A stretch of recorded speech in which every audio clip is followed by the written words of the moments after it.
साल पहले एक छोटे से गांव में दो आदमी एक दूसरे के पड़ोसी थे। उनका नाम था मन्नू और धानु।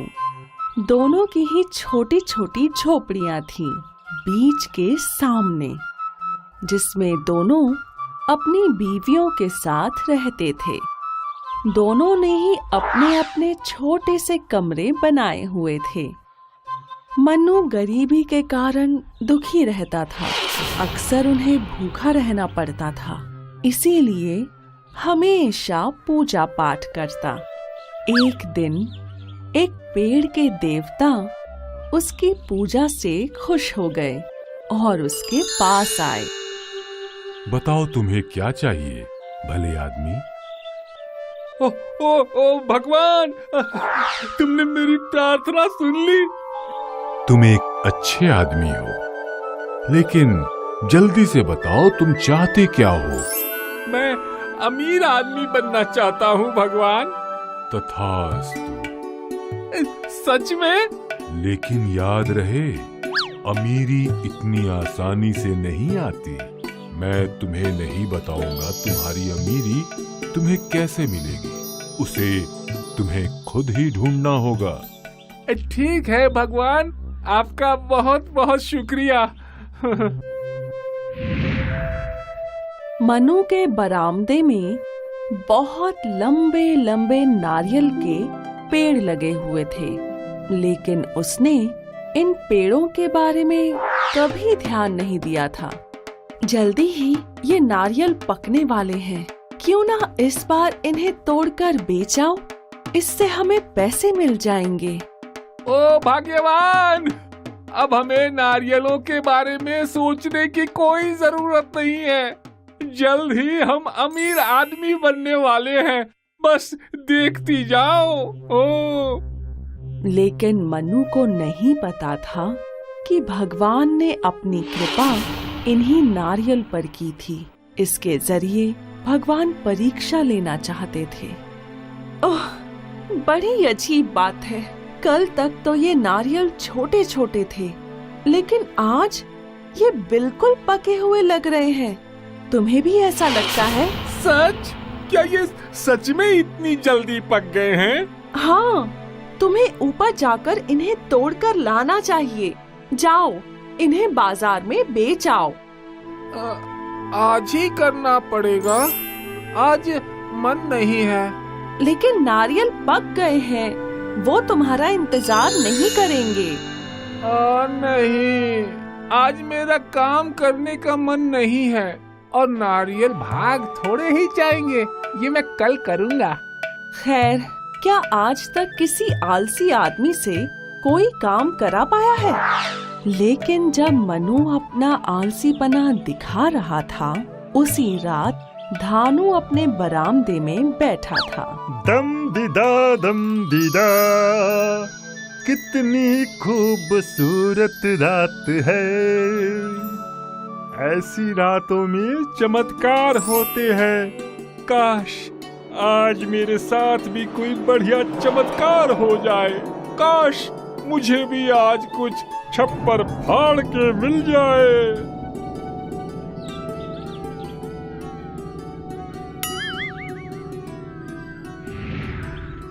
ये क्या था? क्या ये तो नारियल है? इतना पका हुआ है, इसमें तो बहुत मीठा पानी निकलेगा। वाह वाह वाह! 2 नारियल, दोनों मेरे ही बरामदे में आकर गिरे हैं। अब तो दोनों मेरे हैं। चलो, मनु को पता भी नहीं चलेगा। तुम मेरे लिए क्या लाए हो? नारियल? हाँ भाग्यवान, ये दोनों मनु के पेड़ से गिरे हैं।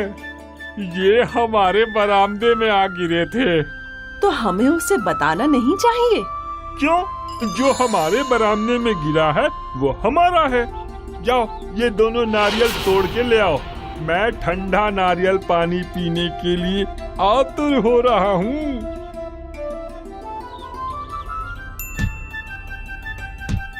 ये क्या है? ओ भगवान, ये तो सोने का सिक्का है। इस नारियल में तो एक सोने का सिक्का है।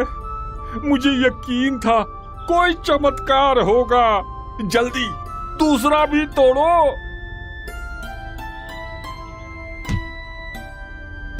दो नारियल में 2 सोने के सिक्के। मैं तो बहुत किस्मत वाला हूँ। मुझे पक्का यकीन है कि उस पेड़ के हर नारियल में सोने का सिक्का है। जरा सोचो तो सही, अगर हमें वो सारे सिक्के मिल जाएं, तो हम अमीर हो जाएंगे। तुम देखती जाओ भाग्यवान। उस मनु को कभी पता नहीं चलेगा कि इन नारियल में क्या है। तुम्हें अपने चालाक पति पर बहुत गर्व होगा। अरे मनु, कितनी अच्छी सुबह है ना? हाँ धानु, लगता है तुम्हारे नारियल पक गए हैं। क्या तुम इन्हें तोड़ने वाले हो? पता नहीं, अभी काम करने का मन नहीं है। धानु भाई, मुझे नहीं लगता ये इन नारियल को कभी तोड़ेंगे। आपको तो पता ही है कि मेरे पति कितने आलसी आदमी हैं। चिंता मत करो। वैसे हर कोई नारियल के इतने लंबे पेड़ों पर नहीं चढ़ सकता। शायद उसे डर लगता है।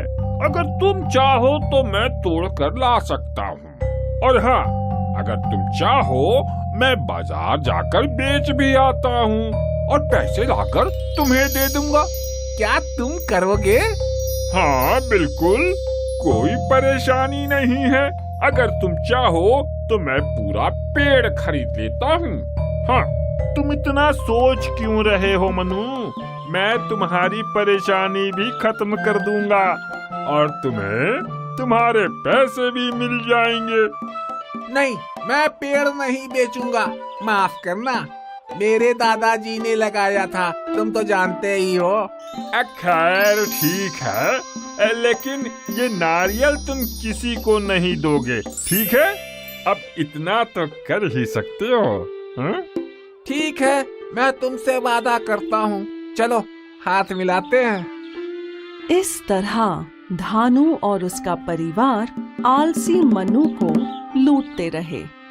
धानु पेड़ पर चढ़कर नारियल तोड़ कर लाता और उन्हें बाजार में बेचने का नाटक करता, लेकिन असल में वो उन्हें अपने घर के अंदर ले जाता और सच में हर एक नारियल से सोने का सिक्का निकालता। और इस तरह मन्नू को धोखा देकर धानु और उसकी पत्नी अमीर होते चले गए। वो जादुई पेड़ नारियल देता गया, धानु उन्हें बेचता गया और उसका घर बड़ा होता चला गया और जल्द ही वो पूरे गांव का सबसे अमीर आदमी बन गया। दूसरी तरफ मनु, जिसे कोई अंदाजा नहीं था, कुछ रुपए कमाकर खुश था, जो उसे धानु से नारियल के बदले में मिलते थे। लेकिन मनु की बीवी बहुत समझदार थी। एक दिन धानु और उसकी बीवी इतने अमीर हो गए हैं, कैसे समझ नहीं आता। क्या पैसे आसमान से बरस रहे हैं? कड़ी मेहनत करता है। चलो भी, हमें दूसरे लोगों की किस्मत पे जलन नहीं करनी चाहिए। मुझे किसी तरह की जलन नहीं है, लेकिन कौन सा काम? मैंने उसे कोई काम करते नहीं देखा, सिवाय हमारे नारियल बेचने के। और सच में अब वो बहुत अमीर हो गया है, तो फिर उसे हमारे नारियल बेचने की क्या जरूरत है? लेकिन ये तो अच्छी बात है ना, नहीं? मुझे लगता है दाल में कुछ काला है। जब से उसने हमारे नारियल बेचने शुरू किए हैं, तभी से वो अमीर हुआ है। ये आलसी बना छोड़ो और जाकर देखो मनु। अरे एक बार तुम्हारे दिमाग में अगर कोई बात बैठ गई तो भगवान भी उसे भुला नहीं सकता। ठीक है, आज रात चल कर देखते हैं। वो दोनों वहाँ हैं, चलो देखते हैं वो क्या कर रहे हैं। मुझे बड़ा अजीब सा लग रहा है। चुप रहो, सुनो। मुझे लगता है अब हमें एक बड़ा घर खरीद लेना चाहिए, इस गांव से बाहर, शहर के आसपास। खरीद लेंगे। थोड़ा इंतजार करो मेरी रानी। पहले जाओ और जाकर नारियल लेकर आओ। जरा देखें तो सही कि आज हमने कितना कमाया है। ठीक है। तुमने देखा ये? हमारे नारियल में सोने के सिक्के हैं। यही तो मैं सोच रही थी कि ये ऐसे इतने अमीर कैसे बन गए। सच में? फिर तो ये सब हमारा है। मैं जाकर अभी देखता हूँ। धानु, धोखेबाज, तो इस तरह से तू अमीर बना है, मेरे नारियलों में से सोना चुराकर। मुझे समझ में नहीं आ रहा तुम क्या कह रहे हो मनु। मैंने सब देख लिया है। झूठ मत बोलो। तुम्हारी सारी दौलत मेरी है, धोखेबाज। बकवास बंद करो और मेरे घर से बाहर निकल जाओ। मैंने तुम्हारे नारियल खरीदे हैं, तो उसके अंदर जो कुछ भी है वह मेरा है। नहीं, ये सब ठीक नहीं है।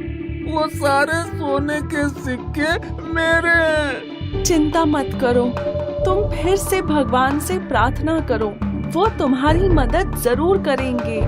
उस रात उसने कठोर प्रार्थना की। काफी देर के बाद भगवान फिर से सामने आए। क्या हुआ मनु? मैं हमेशा इस तरह से नहीं आ सकता। दुनिया में बहुत सारे लोग हैं जिन्हें मेरी जरूरत है। हे भगवान, आप मेरी मदद कीजिए। धानु मेरे सोने के सिक्के चुराता रहा है। मैं जानता हूँ, मैंने सब देखा है, लेकिन इसमें मैं कुछ नहीं कर सकता। ये सब तुम्हारे आलसीपन के कारण हुआ है। जो हो गया सो हो गया। लेकिन भगवान। ठीक है, क्योंकि तुम एक भले आदमी हो, मैं तुम्हारी मदद करूंगा, लेकिन तुम्हें वादा करना होगा कि तुम पूरी मेहनत से काम करोगे। वादा करता हूँ। तुम खुद अपने पेड़ों पर चढ़ोगे? हाँ भगवान, जरूर मैं करूँगा, लेकिन मैं उस चोर धानु को सबक सिखाना चाहता हूँ। चिंता मत करो, वो एक धोखेबाज है, उसे अपने किए का फल जरूर मिलेगा। उस रात अब मनु मुझे अपने नारियल नहीं बेचेगा। अब से मुझे इन्हें चुराना पड़ेगा।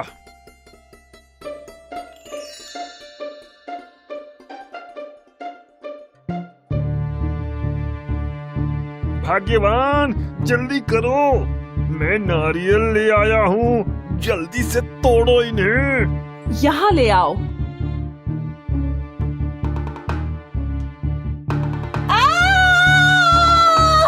क्या हुआ? यहाँ नारियल में तो बिच्छू है। हे भगवान, भागो, भाग्यवान, अरे भागो भागो। नहीं, ऐसा मत करो, हमें इन बिच्छुओं से बचाओ। मनु, मैं ऐसा क्यों करूं?